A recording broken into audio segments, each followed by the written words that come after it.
McFarland, and this is for public speaking. How many of you have had an idea that you felt was worth $1,000,000? At some point, you were probably certain that someone besides yourselves could benefit from said idea.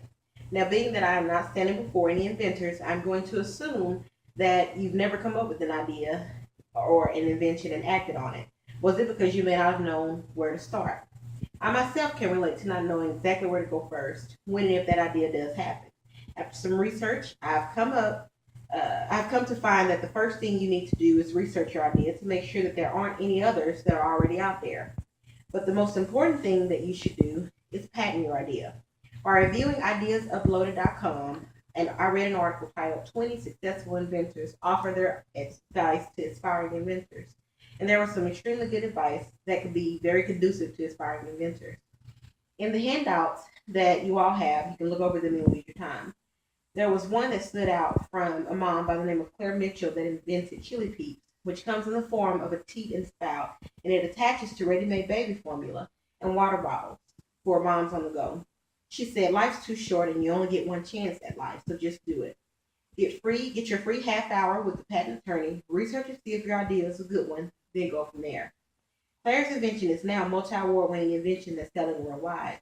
So when I read that from her, I knew that there had definitely been some truth to the importance of getting a patent.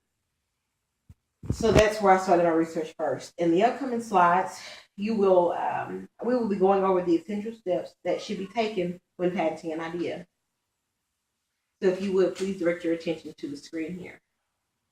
All right, so what we'll be going over briefly is patents. First, what is a patent? Second, what can and cannot be patented? And third, what is the patent application process?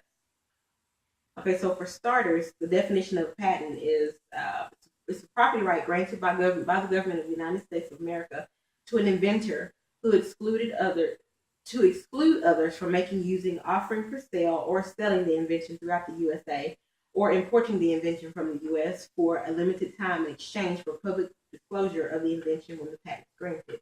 And there are three types of patents: utility patents, design patents, and plant patents. An important reminder is to make sure that your invention is novel, non-obvious, and adequately described or enabled and claimed by the inventor in clear and definite terms. Second thing, what can or cannot be patented? What can be patented is a process, a machine, article of manufacture, composition of matter, improvement of any of the above. And what cannot be patented are laws of nature, physical phenomena, abstract ideas, and literary, dramatic, musical, and artistic works. Lastly, the patent application process. There are quite a few steps here. One thing you want to do is register for the electronic filing. Then you'll prepare your application attachments, wait for your authorization code and reference number. You'll fill out the application using the USPTO's electronic filing system. Then you'll wait for your application to be approved or rejected. And if your idea is rejected, then there are several other options that you can have that could take you further into other processes that will give you other options for processes that will allow you to still protect your idea. Though that was just a brief breakdown, you can visit the website uspto.gov, where you can find out more about the patent process, like how long the protection lasts and how much it costs.